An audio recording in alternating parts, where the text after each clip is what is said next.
Olá!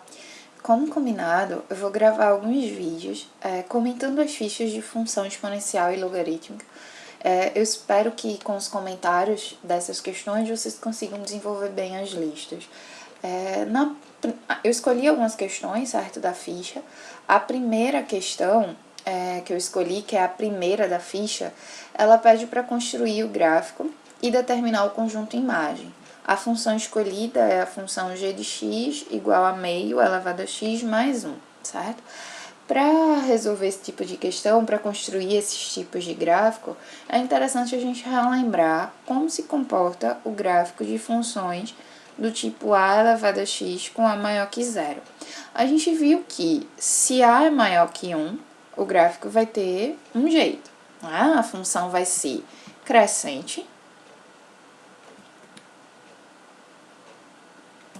e aí o gráfico seria uma curva desse tipo, certo? Algo assim. Aqui é o 1, por quê? Porque a função vai cortar todas as vezes no eixo y no 1, porque quando x é 0, f de x vai ser sempre 1, se a é maior que 0, certo? E aí a função ela vai cada vez mais se aproximando do 0, sem encontrar o eixo x. Já quando a está entre 0 e 1, exemplo, quando A for meio, 2/3, etc., o gráfico vai se comportar como uma função decrescente e aí vai ter o comportamento oposto. Vai continuar passando aqui no 1, mas para valores negativos ele vai assumir valores cada vez maiores, quanto menor for, e para valores positivos o gráfico vem se aproximando cada vez mais de 0 sem cortar o eixo x, certo? Seria um esboço gráfico, seria algo mais ou menos assim.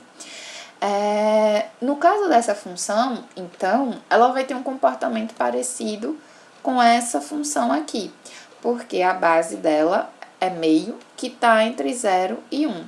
Então, o gráfico seria parecido, com a diferença que eu vou acrescentar 1 em todos os y.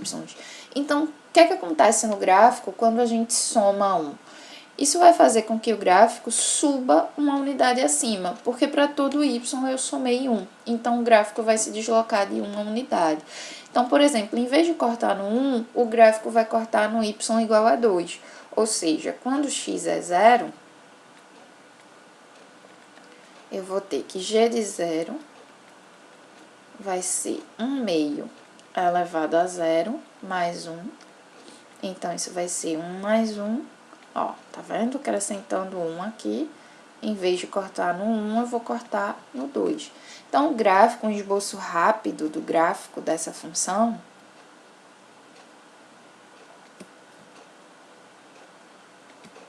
seria uma curva parecida com essa, só que cortando no 2. Então, o gráfico faz isso aqui e vai diminuindo cada vez mais próximo do 0, mas sem encontrar o eixo x. E esse ponto aqui seria o 2. Então, seria uma curva desse tipo, decrescente. Uma outra forma de você ver isso é você atribuir outros valores para x. Então, por exemplo, x igual a 1, isso dentro do domínio, né? Que aí, no caso, são todos os reais. Então, x igual a 1, quem vai ser a imagem? Aí, troca o x por 1 na função. X igual a menos 1, e ver quem vai ser a imagem. E aí você vai colocando esses pontos no plano cartesiano e vai construindo o gráfico ligando esses pontos.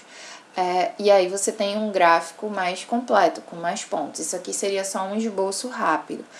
A outra pergunta, que é para determinar o conjunto imagem, a gente tem que sempre lembrar que o conjunto imagem ele está relacionado ao y, a variável dependente. Então, quem são os y que participam do gráfico dessa função? Está envolvendo todos os y? Bom, a gente está vendo aqui que não envolve os negativos, não tem como essa função aqui ser negativa. Então, ela está só aqui no eixo x, na parte de cima do eixo y, e está envolvendo todos os y, mas ela não vai envolver o zero. O y nunca vai ser zero e nunca vai ser negativo. A gente sabe que ela vai ficar se aproximando aqui de zero, mas sem ser zero. Não tem como essa função aqui ser zero. Então, nesse caso, a imagem a gente poderia dizer que são todos os y pertencentes aos reais, tal que y é maior que zero, certo? E com isso a gente resolveria a questão, ok? Indo para a questão 5, a gente tem uma questão que é para resolver equações exponenciais. A gente já viu, quando chegou lá em logaritmo, equações mais complexas, que eu não consigo resolver da forma que eu vou resolver agora. O objetivo de resolver, na verdade, a estratégia para resolver essas equações mais simples é você conseguir escrever os dois lados da equação como uma potência de mesma base. Então, você escrever a elevado a um f de x igual a um a elevado a um g de x. Porque aí você, se isso aqui é verdade, então eu posso afirmar que f de x é igual a g de x. Porque as duas potências são iguais e elas têm a mesma base. Então, os expoentes têm que ser iguais. Então, a ideia, a estratégia, quando você vê uma equação dessa exponencial mais simples, é você tentar fazer isso. No caso aqui, me parece, né, fica bem evidente que a ideia seria escrever esse lado aqui como uma potência de E, já que desse lado eu já tenho uma potência de base E. Então, como é que a gente escreve 1 sobre E ao quadrado com base E? Né? A gente sabe que se eu tiver 1 sobre E ao quadrado, eu posso dizer que isso é E elevado a menos 2. A definição de potência com expoente negativo. Então, potência de expoente negativo é sempre 1 dividido pela potência com o expoente positivo. Então, eu posso trocar esse primeiro lado aqui da equação, esse primeiro membro, por E elevado a menos 2. E aí eu vou ficar com E elevado a menos 2 igual a E elevado a x menos 3. Bom, dessa forma, como agora eu tenho potências de mesma base, eu vou dizer que os expoentes são iguais. Então, eu vou dizer que menos 2 é igual a x menos 3, e aí eu resolvo essa equação para encontrar o valor do x. Já aqui desse lado, como a gente tem esse menos 2 aqui, já seria mais difícil a gente transformar isso dessa forma, né? Como uma igualdade de potências. Então, a ideia aqui, a estratégia aqui, já é usar outra forma, né, de resolver, que seria trocar a potência que aparece por uma variável. Por quê? Porque aqui aparece 2 elevado a x e aqui aparece 4 elevado a x. Só que 4 elevado a x pode ser escrito como uma potência de base 2. Então, 4 é 2 ao quadrado. Então, ficaria 2 ao quadrado elevado a x menos 2 elevado a x igual a zero. Aqui aparece 2 elevado a x e aqui tem um 2 na base e um x aqui. Será que não poderia... esqueci o menos 2 aqui também, né? Será que não poderia a gente reescrever isso aqui para aparecer o 2 elevado a x? Poderia. A gente pode, na verdade, trocar esses expoentes. Por que a gente pode fazer isso? Porque 2 elevado ao quadrado elevado a x, a gente multiplica os expoentes. Então, isso seria 2 elevado a 2x. Só que 2 elevado a 2x, eu posso reescrever como sendo 2 elevado a x elevado a 2. Então, eu posso trocar os expoentes aqui quando eu tenho uma potência de uma potência. Então, isso ficaria 2 elevado a x elevado a 2 menos 2 elevado a x menos 2 igual a zero. E aí, o que a gente vai fazer é trocar esse 2 elevado a x por uma outra variável, que pode ser y, por exemplo. Então, a gente ficaria com y ao quadrado menos y menos 2 igual a zero. E aí, a gente resolve essa equação do segundo grau, usando o Bhaskara, certo? E depois a gente volta e resolve essa equação aqui. A gente chamou que y, definiu que y era 2 elevado a x. Então, quando a gente encontrar o valor do y, a gente tem que voltar e resolver essa equação para encontrar o valor do x, ok? Bom, indo adiante, então, a gente tem a sexta questão. A sexta questão é uma questão que envolve meia-vida, que é o tempo necessário para a massa se reduzir à metade, para um elemento se reduzir à metade. E aí, nessa questão, a gente tem o seguinte: eu tenho que um dos produtos liberados no acidente em uma usina é o isótopo desse elemento aqui, cuja meia-vida é de 28 anos. Então, daí eu posso concluir que leva 28 anos para a massa dele se reduzir à metade. Então, ele diz que se uma explosão nuclear liberou 30 gramas desse isótopo, aí pede para determinar algumas informações. É importante vocês relembrarem que, quando eu tenho questões envolvendo massa e tempo de meia-vida, a massa, depois de um certo tempo, vai ser a massa inicial que eu tinha no começo, né, a massa do começo, dividido por 2 elevado a x, onde x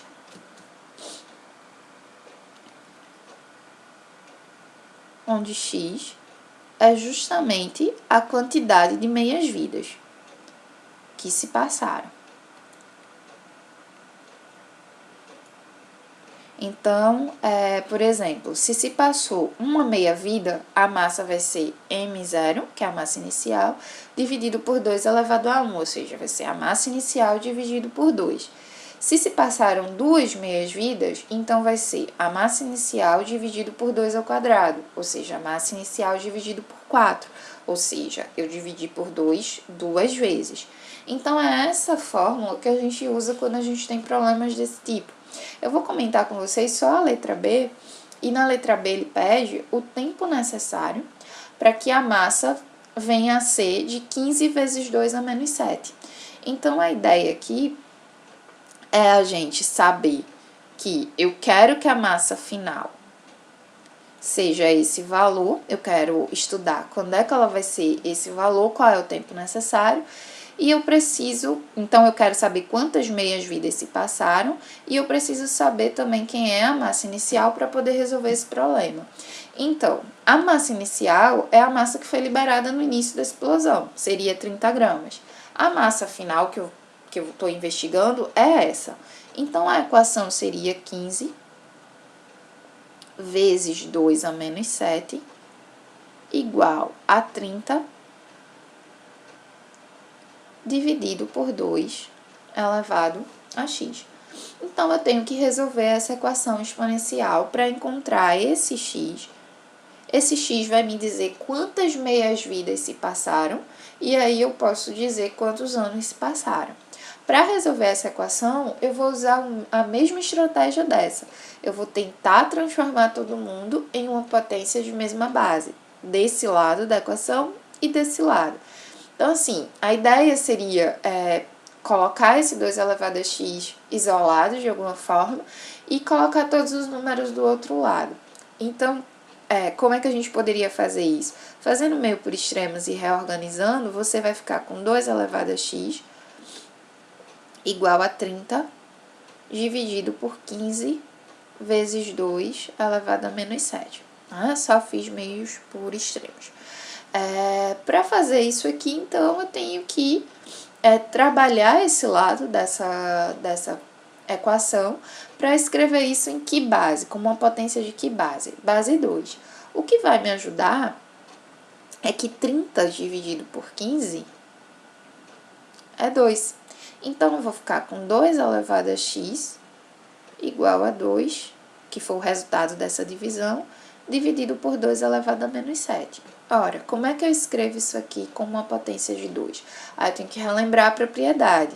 Isso aqui é 2 elevado a 1, e divisão de potência eu subtraio os expoentes. Então, vai ficar 2, 1, menos 7. Então, daí já dá para vocês concluírem, certo? Eu vou deixar para vocês pensarem como é que eu continuo, como é que eu resolvo essa equação para encontrar o valor do x. Lembrando que quando você encontrar o valor do x, você vai estar encontrando a quantidade de meias-vidas. E ele pede o tempo necessário. Então, você tem que dizer, ora, se passaram tantas meias-vidas, se passaram tantos anos, ok? Então, fica para vocês fazerem a conclusão. E para terminar esse vídeo, eu vou comentar com vocês a 8ª questão, que é para resolver inequações exponenciais. Vão ter vários tipos de estratégia para resolver as inequações exponenciais. Mas a ideia, quando a gente olha para uma equação, é tentar primeiro ver se dá para transformar todos os membros em potências de mesma base, da mesma forma que a gente fez aqui com a equação. E aqui a gente percebe que um candidato a ser a base dessas potências é o 3, porque aqui aparece 3 elevado a x, aqui aparece o 9, que é 3 ao quadrado, aqui aparece o 27, que é 3 à terceira. Então, a primeira coisa que a gente faria aí é transformar todas essas potências, deixar essa inequação do tipo 3 elevado a algo maior que 3 elevado a algo. Então, eu vou ter que trabalhar isso aqui. Só uma observação é que essa inequação especificamente, ela não está na ficha. Eu acrescentei só para a gente comentar aqui. Então, de que forma eu posso fazer para chegar nessa estratégia? Então, é usar as propriedades de potência. Então, por exemplo, 1 sobre 3 elevado a x, da mesma forma que 1 sobre e ao quadrado é e elevado a menos 2, 1 sobre 3 elevado a x é 3 elevado a menos x. Então, você vai ficar com 3 elevado a menos x elevado a 3x mais 1.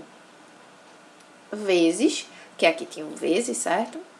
Vezes 9, que é 3 ao quadrado, então vou logo trocar por 3 ao quadrado, elevado a 1 mais 2x menos x ao quadrado, maior ou igual e 1 sobre 27. Bom, já coloquei aqui que 27 é 3 ao cubo, então 1 sobre 27 é 3 elevado a menos 3, elevado a x menos 1. Bom, para continuar aqui, é só continuar usando as propriedades. No caso aqui, eu tenho potências de potências, e aí a gente viu por aqui que potências de potências a gente multiplica os expoentes. Então, isso aqui vai ser 3 elevado a menos x vezes 3x mais 1. Vezes 3, eu vou multiplicar 2 por todo esse expoente. Então, vai ser 2 vezes 1 mais 2x menos x ao quadrado. Podia ter feito direto, certo? Mas só para deixar escrito assim bem detalhadinho. Maior ou igual que 3 elevado a menos 3 vezes x menos 1. Percebam que os expoentes eles vão se multiplicar, então quando tem uma expressão é bom colocar dentro do parênteses. Desse lado de cá, a gente ainda tem duas potências, então eu vou usar aquela propriedade que diz que multiplicação de potência de mesma base, eu repito a base e somo os expoentes. Então, vai ficar menos x vezes 3x mais 1, mais, né, esse expoente de cá, maior que 3 elevado a menos 3 vezes x menos 1. Então, agora, qual é a ideia? A ideia é fazer essas continhas, essas multiplicações, né, que tá faltando aqui. Então, menos x vai multiplicar 3x, depois vai multiplicar 1, o 2 multiplica todo mundo que tá dentro desse parênteses, e depois a gente sai somando os termos semelhantes, né? Os termos que tem x, os termos que tem x ao quadrado, os termos independentes. No final, você vai ficar com uma expressão aqui e uma expressão aqui envolvendo x. E o que é que a gente vai fazer para resolver essa inequação? A gente vai dizer que, como a base aqui é maior que 1 e essa função é crescente, então, o mesmo sinal da desigualdade a gente pode usar nos expoentes. Então, essa expressão aqui vai ter que ser maior que essa. E vai vir daí a minha solução. Lembrando que nesse caso, vão aparecer termos com x ao quadrado, então você vai ter uma inequação do segundo grau. Então, o expoente dessa vai ter que ser maior que o expoente dessa. E aí você reorganiza, vai resolver isso como sendo uma inequação do segundo grau. E aí tem que relembrar como é que resolve inequação do segundo grau. Fica aí para vocês tentarem responder até o final, ok?